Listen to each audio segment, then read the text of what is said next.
पर 13,000 लोगों की जो प्रतिक्रियाएं आई हैं अब तक सनातन धर्म पर। और वो वीडियो कौन सा था,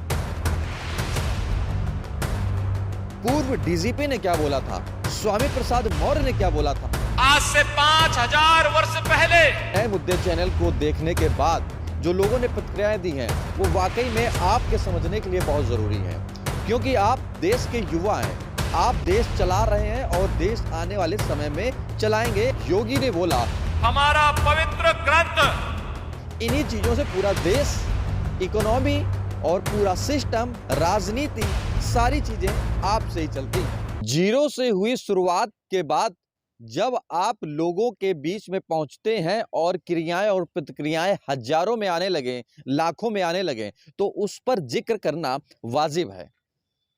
अब आप सोच रहे होंगे कि अब ऐसा कौन सी बात है कि जिसका हम जिक्र करने जा रहे हैं। नमस्कार, मेरा नाम है दुर्गेश मिश्रा, हाजिर हूं एक बार फिर से नए मुद्दे के साथ में। हमने एक खबर पर और एक चर्चा पर एक वीडियो बनाया और उस वीडियो पर 13,000 लोगों की जो प्रतिक्रियाएं आई हैं अब तक, उन प्रतिक्रियाओं में लोगों ने क्या बोला है इस वीडियो में हम वो दिखाएंगे। और वो वीडियो कौन सा था, वीडियो भी बता दें आपको, वो वीडियो था रामचरितमानस से संबंधित, जो स्वामी प्रसाद मौर्य ने बोला, योगी ने बोला और पूर्व डीजीपी ने बोला। उसकी जो एक टैग लाइन थी वो भी आप इस स्क्रीन पर देखिए कि वो क्या थी। वो ये थी, इस वीडियो को देखने के बाद लोगों ने जो उत्साह दिखाया है, अपने नए मुद्दे चैनल को देखने के बाद जो लोगों ने प्रतिक्रियाएं दी हैं, वो वाकई में आपके समझने के लिए बहुत ज़रूरी हैं, क्योंकि आप देश के युवा हैं, आप देश चला रहे हैं और देश आने वाले समय में चलाएंगे अलग अलग तरीकों से, चाहे वो आर्थिक हो, चाहे वो मानसिक हो, चाहे वो शारीरिक हो। इन्हीं चीज़ों से पूरा देश, इकोनॉमी और पूरा सिस्टम, राजनीति, सारी चीज़ें आपसे ही चलती हैं। लेकिन हुआ क्या, योगी ने क्या बोला था, पूर्व डीजीपी ने क्या बोला था, स्वामी प्रसाद मौर्य ने क्या बोला था, और इन सबके लोगों के बोलने के बाद, वगैरह वगैरह नेताओं ने भी बोला, इन सब के बोलने के बाद में लोगों ने क्या बोला है। आप पूरा वीडियो अंत तक देखिए। सबसे पहले योगी की उस बात को सुनिए कि क्या बोला। भारत में जन्म लेना दुर्लभ है और उसमें भी मनुष्य के रूप में जन्म लेना अत्यंत दुर्लभ है। यानी हम सब अत्यंत सौभाग्यशाली हैं कि विश्व मानवता को राह दिखाने वाले भारत की धरती पर न केवल हमने जन्म लिया है, बल्कि दुनिया के सबसे प्राचीन धर्म सनातन धर्म, जो दुनिया के मानवता के कल्याण का मार्ग प्रशस्त करता है, उसके रूप में जन्म लेने का सौभाग्य हम सबको प्राप्त हुआ है। हम सबके लिए गौरव की बात होनी चाहिए। भाइयों बहनों, ये हमारे लिए इसलिए भी गौरव की बात होनी चाहिए। सनातन धर्म का मतलब है मानव धर्म, क्योंकि यही तो संदेश देता है दुनिया को। दुनिया में अन्यत्र कहीं नहीं देखने को मिलता है जो कोई ये उद्घोष कर सकता हो कि अयम निज परोवेति गणना लघु चेतसाम उदार चरिता नाम। तो वसुधैव कुटुंबकम का उद्घोष अगर कोई कर सकता है, हमारा सनातन धर्म ही कर सकता है। और सनातन धर्म के साथ छेड़छाड़ करने का मतलब मानवता के जीवन के साथ खिलवाड़ करना है। योगी ने अपनी बात बोल दी साफ सुथरे शब्दों में कि ये जो माहौल बिगाड़ने की कोशिश कर रहे हैं, इनके पास कोई राजनीतिक मुद्दा नहीं बचा है और ये अनर्गल बातें कर कर सिर्फ आपको बरगला रहे हैं। पहली बात। दूसरी बात, स्वामी प्रसाद मौर्य ने क्या बोला था कि जिसके बाद ये बखेड़ा शुरू हुआ था। स्वामी प्रसाद मौर्य का बयान आप लोगों ने बखूबी से सुना है, समझा है और जाना भी है, चाहे वो आप किसी भी पार्टी के लोग हों, चाहे वो किसी भी धर्म के लोग हों। उन्होंने बोला था एक दो चौपाई को लेकर कि शूद्र पशु नारी सकल ताड़ना के अधिकारी। ताड़ना का मतलब उन्होंने जोड़ दिया कि हमारा विरोध किया जाता है और हम पिछड़े वर्ग के लोग हैं, 97% हमारे साथ हैं और 3% रामायण भागवत के साथ में है। लेकिन वो जो ताड़ना था, एक आप अमूमन भाषा में अगर आप समझेंगे तो शायद आप गांव के हो, घर के हो या शहर के हो, शहर में भी रह रहे हैं तो आप जानते होंगे कि ताड़ना का मतलब होता है देखना, एक आम भाषा में। लेकिन जब राजनीतिक मुद्दा पकड़ लिया कि ताड़ना का मतलब होता है मारना, तो वो बातें चेंज हो गई। लेकिन आप समझदार हैं, आप समझ सकते हैं कि क्या होता है।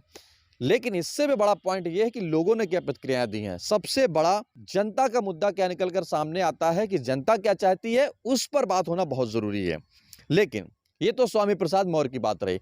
तीसरी हम बात करें कि पूर्व डीजीपी ने क्या बोला था। अच्छा, पूर्व डीजीपी सुलखान सिंह भी अब वो पायदान पर आ गए थे स्वामी प्रसाद मौर्य के, कि स्वामी प्रसाद जो मौर्य बोल रहे हैं उसको संविधान के तहत बोलने का अधिकार है।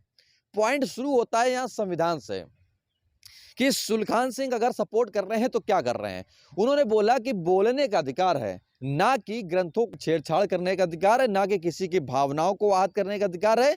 लेकिन जब सुलखान सिंह और योगी में कि अगर हम बातों का जिक्र करें तो योगी का साफ तौर पर कहना है कि ऐसे लोगों को बख्शा नहीं जाएगा, इनके पास कोई राजनीतिक मुद्दा नहीं है, सिर्फ लोगों को बरगला रहे हैं। अगर ऐसे में सुलखान सिंह ऐसी बातें करते हैं तो फिर क्या निकलकर सामने आता है। लेकिन जिक्र होता है सिर्फ संविधान का, जिससे हमारा देश चौथा स्तंभ, पहला स्तंभ, दूसरा स्तंभ, तीसरा स्तंभ, सारे स्तंभ चलते हैं उस संविधान से। अब संविधान का मतलब हो गया कि जो बनाया गया उसी के तहत देश चलेगा, और देश में कोई भी जिस तरीके से प्रतिक्रिया करता है उसको प्रतिक्रियाएं मिलती हैं, क्रिया के बाद प्रतिक्रिया। अब जरा सुनिए उन लोगों की बातें जो लोगों को लगता है कि देश में क्या होना चाहिए और देश में किन चीजों की मांग है, क्योंकि बात यहाँ पर शिक्षा की, चिकित्सा की और बेरोजगारी की होना बहुत जरूरी है। उससे संबंधित कुछ बातें हैं। सबसे पहले लिखा है कि अजीत सिंह ने, एक शिक्षा मंत्री ने आग लगाकर पूरे देश के लिबराडुओं को मौका दिया। कहावत है कि सत्यता है कि एक बिहारी 100 पर भारी। हालांकि इनकी ये अपनी बात है, इन्होंने क्या बोला है वो अपने बिहार की जिक्र कर रहे हैं। लेकिन ये अरविंद पाल है, इन्होंने बोला है कि रामचरितमानस पर उंगली उठाने वाले विदेशियों ने शोषण किया, तब तुम्हारे पुरखों ने कुछ नहीं बोला, जय श्री राम। तीसरे हैं बंशीधर यादव, इन्होंने लिखा है कि जय भीम, जय भारत और जय संविधान और जय विज्ञान। चौथे हैं, इन्होंने लिखा है कि पाखंड, अंधविश्वास फैलाने वालों पर कार्यवाही होना चाहिए, संवैधानिक है। इसके बाद इन्होंने लिखा है कि समर्थ अमर ने ये बात लिखी है कि सनातन धर्म सबके फ्रॉड धर्म है, इस धर्म में लुटेरा सबसे ऊंची जात पर काम करके खाने वाले सबसे छोटी ही साला भीख मांगा फ्रॉड। कुल मिलाकर के इनका अपना विरोध है। शैलेंद्र शर्मा है, इन्होंने लिखा है कि जिन धार्मिक शस्त्रों का महिमा मंडन किया जाता है उन्हीं शस्त्रों का हवाला देकर जातिगत भेदभाव किया जाता है। चाहे कुछ भी हो, जब तक ये शस्त्र रहेंगे ये नफरती भेदभाव रहेंगे। कई सारे लोग हैं, अपनी अपनी बातें हैं, इनका जिक्र समझना बहुत जरूरी है। एक महिला है, इनकी सबसे अच्छी बात निकलकर सामने आई है। इनका नाम है नम्रता धा दुबे।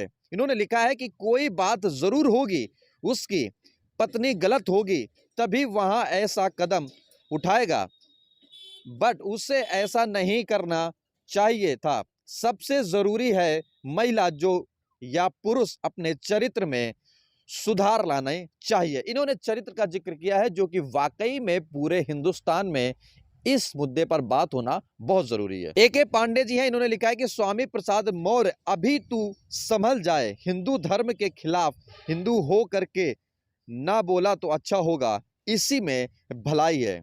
उमा यादव है, इन्होंने लिखा है कि ये शिक्षा बेरोजगारी पर सुनता कहाँ है, क्योंकि अब ये तो सत्ताधारी हो गया है, हम सभी शूद्रों ने इनको भगवान बना दिया है। एक बार इन्होंने फिर से लिखा है, हम सब कौन, केवल तुम ही क्यों, तुम मुख्यमंत्री बन गए और लोग रोजगार, शिक्षा, स्वास्थ्य और 2 रोटी को तरस रहे हैं और आप डायमंड पर सो रहे हैं, तो सनातनी तो तुम्हें अकेले ही होना चाहिए, और हम सब शूद्र थे तो इंसान नहीं रह गए।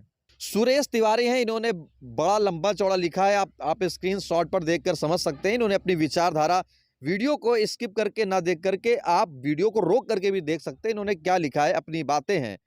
कई सारे लोगों ने जिक्र किया है इस पूरे वीडियो में। लगभग अभी तक 2 दिन के अंदर 13,000 लोगों ने जो प्रतिक्रियाएं दी हैं, वो प्रतिक्रियाएं नए मुद्दे डिजिटल मीडिया नेटवर्क के लिए बहुत अहम है, क्योंकि जो आपका सपोर्ट है वो सपोर्ट पूरे हिंदुस्तान में एक सच्ची और अच्छी और पत्रकारिता को बचाने वाली दिशा को दर्शाते हुए नए मुद्दे डिजिटल मीडिया नेटवर्क अब आगे बढ़ रहा है। इस वीडियो में इतना ही। अगर आपको वीडियो समझ में आया हो तो लाइक, कमेंट, शेयर जरूर करें, और हाँ, आपने चैनल को नहीं सब्सक्राइब किया है तो सब्सक्राइब करें और बेल आइकन पर आप ऑल बटन पर क्लिक जरूर करें। और हाँ, फेसबुक, इंस्टाग्राम और ट्विटर को भी आप फॉलो करें, जिससे कि पूरे डिजिटल प्लेटफॉर्म पर आपको सही जानकारी सही समय पर कुछ ना कुछ जरूर मिलती रहेगी। नमस्कार।